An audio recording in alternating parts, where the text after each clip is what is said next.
What if the one person everyone believed was too weak, too ordinary, too inexperienced, turned out to be the only one strong enough to save him? The heavy wooden gates of the remote McKinnon Ranch groaned as they opened, and 3 women hurried down the dirt path toward the waiting wagon. One of them sobbed while the others tried to calm her. The ranch foreman just leaned on the fence and shook his head. He had already seen this scene more times than anyone should. No nurse hired to care for Ezra Bear McKinnon ever lasted more than 2 weeks. Some left crying, some left furious, and others left in the middle of the night without even packing their things. Bear McKinnon was the most difficult, most stubborn, most sick rancher in the entire Colorado Territory. The traveling doctors who made the dangerous trip up the mountain had already given up. They brought tonics, powders, and folk remedies, but nothing stopped the strange illness eating him alive. But on that crisp autumn morning of 1882, a different kind of woman was about to walk through those same gates. A woman who didn't know yet that her life was about to change forever. Clara Hutchinson adjusted her simple wool dress as she looked up at the imposing ranch house. Her green eyes carried both nervousness and courage. She had traveled from Ohio 5 months earlier, running from debts that came after her father died in a mining accident. This job was her last chance to save her mother and younger siblings from losing everything. The employment office in Denver had been clear. The pay was high, 4 times what a normal house job would give. But there was a reason for that. No woman who had tended Bear McKinnon ever stayed. Clara didn't have the luxury to refuse. She needed this job more than she needed comfort or safety. Martha, the ranch's head housekeeper, met her at the entrance. She was a stern woman with weathered hands and sharp eyes, and she had worked for the McKinnon family longer than Bear had been alive. Her silence said everything. She didn't believe Clara could last either. Martha led Clara through the large ranch house, past walls decorated with elk antlers, bear skins, and oil paintings of the mountains. The house spoke of old money and generations of hard work, but the air felt heavy, as if sadness lived in the halls. They stopped at a thick oak door carved with frontier designs. Martha turned and looked at Clara with a mix of warning and pity. "Ezra McKinnon ain't just a difficult man," Martha said. "He's near impossible. 17 women have tried in the last 8 months. All left broken or ran off. Some said his pain fits echo clear across the valley. Others said his words cut deeper than winter wind." Clara felt her stomach twist, but she lifted her chin. She couldn't turn back. Martha opened the door. Cold mountain air drifted into the room. The master bedroom was bigger than the cabin Clara had grown up in back in Ohio. Large windows showed miles of forest and white-capped peaks. Heavy wood furniture filled the room. A stone fireplace glowed faintly. But none of that mattered compared to the feeling that filled the room. A feeling of emptiness, of loneliness, of pain. And there he was, Ezra Bear McKinnon. He sat on a massive pine bed covered in wool blankets. His dark eyes locked on Clara the moment she stepped inside. Even sick, even weakened, he felt like a storm building in a quiet sky. His black hair was unkempt, his once strong body thin from months of illness. But he still carried a presence that seemed to claim the whole room. He didn't speak. His eyes told her everything. Another one who won't last. But Clara stepped fully into the room and closed the door behind her. She didn't flinch. She didn't shrink. She didn't fold like the others. "Good morning, Mr. McKinnon," she said calmly in her soft Ohio accent. "I'm Clara Hutchinson. I've been hired to tend to you. I cared for my father during his illness, and I want to understand what troubles you so I can help." Bear laughed once, a sharp, bitter laugh with no humor. "So they sent another lamb to the slaughter," he said. "How long you think you'll last? A week? 3 days? Smart money says you'll run before the sun sets twice." Quote. Clara didn't react. She moved to the washstand and laid out clean cloths. "I can see you're in great pain," she said. "Doctors told me about the tremors and weakness. I've seen men suffer like this before." Bear's irritation flared. "You don't know a thing about what you're talking about," he growled. "You're a girl from Ohio who should have gone back home." Every woman before you ran screaming or begged to be released. Clara met his eyes. Pain makes people angry, she said softly, but anger doesn't scare me. For the first time, Bear blinked. Her steady gaze unsettled him. Clara moved toward the bed with a bowl of fresh water. Bear's jaw tightened, expecting her to tremble like all the others. Instead, she wrung out a cloth and placed it gently on his forehead. "I'm not here to be your friend," she said. "I'm here to help you heal. You can make this harder if you want, but I'm staying." Bear pointed at the door with a shaking hand. "Get out. You're dismissed." Clara didn't move. "I signed a contract with your family," she said. "Until they release me, I'm not going anywhere." Silence filled the room, thick, heavy. For the first time in months, Ezra Bear McKinnon didn't know what to say. But the real test was only beginning, because before the night was over, Clara would witness something that would change everything she thought she knew about the sick mountain man. Clara woke before sunrise the next morning, the sound of a low, aching groan echoing through the quiet ranch house. She knew instantly it was Bear. She rushed down the hallway, pushed open his door, and found him hunched forward in bed, trembling so hard the wool blankets shook with him. His face was pale as winter frost. Sweat rolled down his temples despite the cold mountain air drifting through the windows. His jaw clenched with so much force she feared he might break his teeth. Gone was the fierce, sharp-tongued rancher who had tried to scare her off. In his place was a man drowning in pain. Clara didn't hesitate. She grabbed a cool cloth, pressed it gently to his forehead, and moved to guide him into a safer position. His breath came in quick, uneven bursts, and his hands shook uncontrollably. "Don't touch me," Bear snarled through gritted teeth. But it wasn't anger, it was fear. Pain twisted his voice into something raw. Clara stayed calm.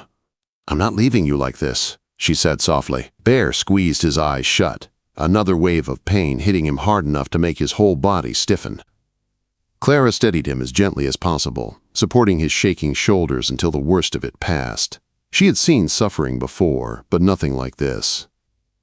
When the tremors finally eased, Bear collapsed back against his pillows, exhausted and breathing hard.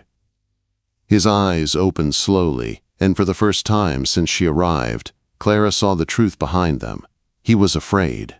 Afraid of something deeper than illness. "You should go," he whispered, barely audible. "You weren't meant to see that." Clara pulled a chair close to his bed and sat down, her voice calm and steady. "We need to talk, Mr. McKinnon." He looked at her in confusion, still trying to catch his breath. "About what?" he managed. Clara folded her hands in her lap. "About why none of the doctors can explain what's wrong with you. About why your worst episodes come when you're angry or upset. About why you keep a bottle of opium hidden behind your books." Bear's eyes widened in shock. He tried to sit up, but the effort made him wince. "You went through my things?" he growled. "I went to look for answers," Clara said. "And I found enough to know you're carrying more than any medicine can fix." Bear's face hardened, but not with anger. More like a man bracing himself for a truth he didn't want to face. "You don't know anything about me," he said quietly. "You're right," Clara replied. "So tell me." Silence filled the room, a long, heavy silence. Bear stared at the ceiling, fighting some internal battle she couldn't see. Finally, he closed his eyes. "I can't," he whispered. Clara nodded slowly. "Then I'll help you carry it until you can." Bear looked at her with disbelief. No one had ever spoken to him like that before. Not his family. Not the doctors. Not the nurses who fled. Clara's steady green eyes held no pity, only determination, and something in him shifted, almost like a tiny crack in a thick wall. But the rest of the house wasn't ready to accept Clara's approach. Later that day, Bear's younger brother Jacob called Clara into the ranch office. He stood behind the desk like a judge, Martha and Dr. Morrison seated beside him. Jacob's voice was cold. "There have been reports about your behavior. About inappropriate closeness with my brother." Clara kept her posture straight. "My behavior has been proper. My only goal is to help Mr. McKinnon recover." Jacob's gaze sharpened. "Your goal doesn't matter. The appearance does. And I have the authority to dismiss you." Before he could say another word, the office doors swung open. Bear stood in the doorway, gripping a walking stick but standing taller than Clara had ever seen. His voice cracked through the room like thunder. "Clara stays." Jacob nearly choked. "Ezra, you shouldn't be out of bed." Quote, "I'm done letting others decide what's best for me," Bear said, stepping inside with slow but determined steps. "Clara is the only person who's helped me. If any of you try to remove her, you'll answer to me." The room fell silent, shocked, angry, defeated. Clara followed Bear back to his room, but when she tried to help him sit, he shook his head. "You shouldn't have to fight them," she said gently. Bear looked at her, his eyes softer than she'd ever seen. "I can fight my own battles," he said. "But you're the only one who hasn't run from me. I won't lose you." Her heart tightened at his words. For the first time, she couldn't hide the emotion in her eyes, but she kept her voice steady. "Let's just focus on your healing." Over the next few weeks, Bear slowly improved under Clara's new methods. Stretching, breathing, gentle walks. She opened the curtains during the day so natural light filled the room. She adjusted his rest, helped regulate his sleep, and spoke calmly to him during his worst moments. And it worked. Not perfectly, not quickly, but slowly, undeniably, he began healing. The ranch noticed, Jacob noticed, and jealousy grew. Then, everything changed the day Catherine Whitmore arrived. She stepped off her polished carriage in a soft blue dress, stunning and refined, her hair pinned with fine Denver jewelry. Clara watched from the window as Jacob welcomed her like a savior.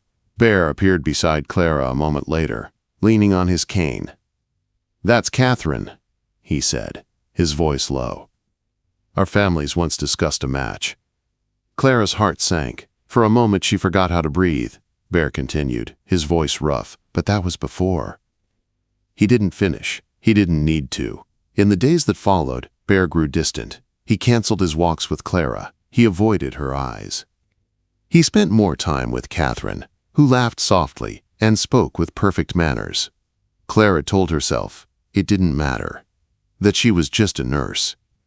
But every time she saw Catherine walking beside Bear, something twisted inside her chest.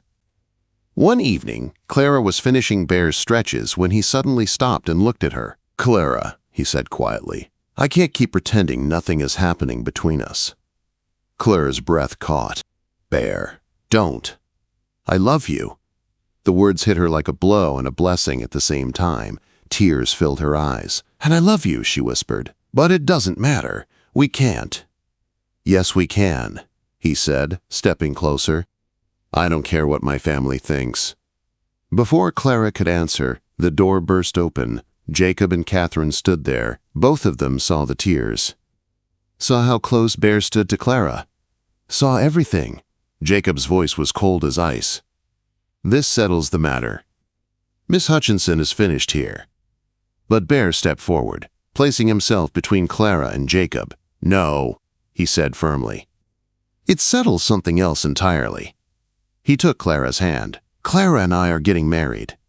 The room froze. Everything they feared was about to explode. The room went silent after Bear's declaration. So silent, Clara could hear her own heartbeat pounding in her ears. Catherine stepped back as if she had been struck. Jacob stared at his brother as though he no longer recognized him. "You cannot be serious," Jacob said, his voice shaking with shock and fury. "You want to marry a woman with no family name, no money, no standing." Bear didn't flinch. "I want to marry the woman who saved my life." Clara looked at him, her breath trembling. She had expected him to defend her, maybe even argue with Jacob. But this was something far more powerful than she imagined. Catherine pressed her gloves together, tears forming in her eyes. "Ezra, if this is truly what your heart wants, then I wish you happiness." Her voice was soft, but her heartbreak was clear. She quietly turned and walked away, leaving the room with dignity. Jacob watched her go, his frustration turning into cold anger. "You've lost your senses, Ezra. Think about the family's name. Think about everything we've built here." Bear stepped forward, his dark eyes blazing with new strength. "Jacob, for years I thought living up to that name meant burying my feelings. It nearly broke me. I won't do it again." Jacob's jaw clenched. "You're making a mistake." "Then it's my mistake," Bear replied, "not yours." Clara wanted to speak, to explain that she never intended to cause any of this, but Bear turned to her and gently took her hands in his. "I choose you," he said softly. "Not because you healed me, but because you saw me when no one else did." Her eyes filled with tears. His words were everything she had dreamed of hearing, and everything she feared. But when he lifted her hands to his chest, she felt his heart beat. Strong, steady, alive. She nodded. "I choose you too, Bear." The decision was made. The fight ahead would be long, but they would face it together. That night, Clara found herself unable to sleep. Every whisper from the house seemed heavier than usual. Martha watched her with sharp eyes. Some ranch hands avoided meeting her gaze. Others nodded at her with quiet respect. But the biggest change came from Bear. He was different now. He walked with new purpose, his steps steady. He spoke with confidence. His pain episodes had nearly vanished. His strength returned like a river breaking free after a long winter.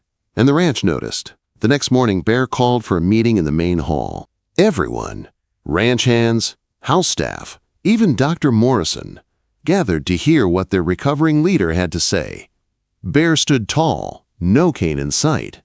"Clara and I are going to be married," he announced. "I expect respect for my future wife. Anyone who cannot give it can collect their wages today and leave." A hush fell over the room. Then Tom Bradley, the oldest ranch hand, took off his hat. "Well," he said in a rough voice, "she's the one who brought our boss back to life. That's worth more than any fancy name." Murmurs of agreement followed. Clara felt her throat tighten. For the first time since arriving, she felt something she never expected. Belonging. Jacob, standing at the doorway, finally stepped forward. For a moment, he looked like he might erupt again. But when he looked at Bear, really looked at him, some of the anger faded. "You're my brother," Jacob said quietly. "I don't like this. I don't understand it. But I can see she's good for you." Clara held her breath. Then Jacob extended a stiff hand. "I'll try." Bear shook it, relief softening his face. With that, the walls between them began to crack. The weeks that followed were full of unexpected changes. The ranch thrived under Bear's renewed leadership. Clara began teaching Martha and others some of her new healing methods. Word spread across the territory of Bear McKinnon's recovery, and the woman who made the impossible happen. Then came their wedding day. Snow dusted the ranch like powdered sugar. Evergreen branches hung along the walls of the main hall. Clara wore a simple cream dress stitched by a local seamstress. Her mother and siblings had traveled from Ohio, standing proudly by her side. When Bear saw her walking toward him, his breath caught. He looked healthier than he had in nearly a year, his eyes warm and clear. "You look like a miracle," he whispered when she reached him.